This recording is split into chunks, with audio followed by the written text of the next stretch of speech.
Okay, Assalamu alaikum students. This lesson is in the continuity of the last lesson. Last day we were reading about the highest common factor HCF, unit number 6 of your book, page number 114. We were done with the definition of the highest common factor. ठीक है, हम ये कर रहे हैं. इससे पहले कि 6.1 स्टार्ट करें, I want to show you something. I was talking about definition, the proper definition of HCF, and I told you that I will provide you with the proper definition. This one is a proper definition, right? As you can see, it is if the two or the more algebraic expressions are given, then the common factor of the highest power is called as the HCF of the expression. The examples are the same example I explained it to you. I have written it. ठीक है, आपके लिए notes इसके हैं. If you want to save them in accord then you can. ठीक है, इसके अलावा अब हमने आज सीखना है कि हम HCF कैसे फाइंड करते हैं. डेफिनेशन हो गई थी, अब आपने फाइंडिंग द HCF, ये HCF फाइंड करने के मेथड आज आपने करने हैं. HCF फाइंड करने के दो मेथड होते हैं, जैसे आपकी बुक में मेंशन्ड है. One is factorization and the second one is division.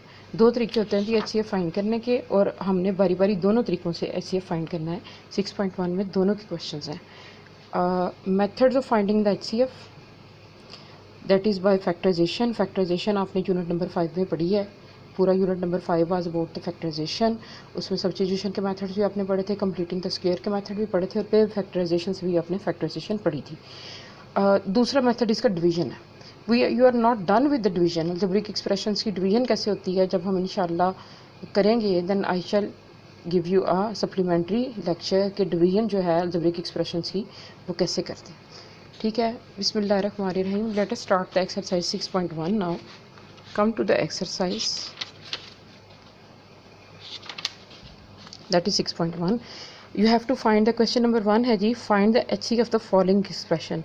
ये part 1 है और ये part 2 है. look at the part 1. ठीक है, I have converted the question on the paper as you have to find the HCF of these two expressions. ये देख लें, ये वही question जो है I have converted that on the notepad. ठीक है, come to the solution. देखें जी, इसको मैंने factorized form में लिखा है. 39 को मैंने फैक्टराइज नहीं किया हुआ. ठीक है, वैसे 39 को फैक्टराइज आपको पता है कि ये सिर्फ 3 पे डिविजिबल है, और 3 के साथ जो इसका दूसरा फैक्टर पेयर है दैट इज़ 13. ठीक है, मैंने कोई भी मेंशन नहीं किया हुआ. ठीक है, I have written it as this one. और दूसरा एक्सप्रेशन है 91 x5 एंड सो, ये 91. ठीक है, अच्छा देखें, 39 और 91 का कॉमन फैक्टर है. आपको पता है कॉमन फैक्टर क्या है इन दोनों का? 13. 13 is also a factor of 91 and 39. आप ये किस तरह कर सकते हैं? You can do that with the help of the prime factorization. देखिए 3 पे तो ये दोनों डिविजिबल नहीं है. HCF के लिए हम ऐसा नंबर चूज़ करते हैं जिसपे, ऐसा प्राइम नंबर चूज़ करते हैं जिसपे दोनों डिविजिबल हो. Then that is 13, that is 3 and 7. As you can see, दोनों का ये नंबर न्यूमेरिकल पार्ट जो है इसका, या नंबर फैक्टर जो है 39 और 91 का मैंने क्या लिया, HCF ले लिया. आई हैव सीन कि 13 इसका HCF है, तो HCF जो है वो नंबर फैक्टर 13 है. इसके अलावा मैंने इसको फैक्टराइज किया है. आप देख लें, दोनों एक्सप्रेशंस को एक दफ़ा गौर से देख लिया करें. इसमें x की मैक्स मिनिमम पावर कितनी है दोनों एक्सप्रेशंस में? 5 है ना. So I have written in form of x5. ये देखिए 39 x5, ये 7 है, तो बाकी कितने रह गए? 5 और 2 7 होते हैं. ठीक है, 7 में से 5 तो एक ये आ गया, जो रिमेनिंग एक्सपोनेंट था वो हमने इस फॉर्म में लिख दिया है. y दोनों में मिनिमम पावर क्या है? y रेज़ टू पावर 3 है. सो इसमें y रेज़ टू पावर 3 लिख दिया, इसके अलावा कोई एक्सपोनेंट y का नहीं बचता. इसी तरह z दोनों में सबसे छोटा z है, सो आई हैव रिटन, और इसमें z लिख दिया, इसके अलावा कोई भी नहीं बचता. इसी तरह मैंने 91 को भी फैक्टराइज किया है. न्यूमेरिकल पार्ट जो है उसको मैंने सेपरेट कर लिया. मैं हमेशा उसको सेपरेट करके उन दोनों का कॉमन HCF ले लेती हूँ. So you can write y raise to power 6 है. देखें, y रेज़ टू पावर 3 की फॉर्म में हमने लिखना है. जैसे यहाँ पे y रेज़ टू पावर 3 है, मैंने यहाँ पे भी y रेज़ टू पावर 3 लिखा है. अब y रेज़ टू पावर 3 है, मेरे पास टोटल 6 होने चाहिए, तो कितने एक्सपोनेंट बचेंगे? y raise to power 3. So I have written them. इसी तरह z मैंने लिखा, बाकी कितने बच गए थे? एक लिख दिया एक्सपोनेंट, बाकी कितने रह जाएंगे 6, so I have written them as such. अब आप देख लें इन दोनों में कॉमन क्या चीज़ निकल रही है। 13 जैसे हमने HCF फाइंड किया था, 13 was the common factor, prime factor था दोनों का 39 और 91 का। Similarly x raise to power 5 और ये देखें ये दोनों कॉमन है, लेकिन हाईएस्ट कॉमन फैक्टर कौन सा है, x रेज़ टू पावर 5 है, इसलिए मैंने x रेज़ टू पावर 5 लिखा है। ये y raise to power 3 common है, सो आई हैव रिटन। और z जो है मैक्सिमम हाईएस्ट कॉमन फैक्टर इसमें z है, z raise to power 6 is not a common factor, लेकिन z जो है दोनों का कॉमन फैक्टर है, so I have written it as well. ठीक है, इसी तरह पार्ट 2 है 102, 85 और 187 3 नंबर्स हैं। ठीक है, यू कैन फैक्टराइज इट उसी रूल में। देखें इन तीनों में x की सबसे छोटी पावर कौन सी है, x। ठीक है, ये मैंने x लिख दिया है। इस वाले एक्सप्रेशन में x के अलावा कोई दूसरा एक्सप्रेशन हमारे पास एक्सपोनेंट बचता नहीं है लिखने के लिए। तीनों में सबसे छोटी y का एक्सपोनेंट कौन सा है, ये y है, तो बाकी कितने y रह गए लिखने वाले 1। इसी तरह z जो है वो 1 2 सबसे छोटी पावर z की तीनों एक्सप्रेशंस में z है, so I have written it as. इसी तरह मैंने इसको लिख लिया है। और न्यूमेरिकल नंबर्स जो हैं 102, 85 और 187 इनका मैंने HCF फाइंड कर लिया। I have seen 17 is the highest common factor among it. ठीक है, so I have written it as 17 और कॉमन फैक्टर है मेरे पास एक x, एक y और एक z। इसके अलावा कुछ भी कॉमन नहीं है। कॉमन का मतलब है जो तीनों में प्रेजेंट हो। जो तीनों में प्रेजेंट था कॉमन फैक्टर वो मैंने इसमें से एक्सक्लूड कर लिया, दैट इज़ दिस वन, वो HCF की फॉर्म में आ जाएगा।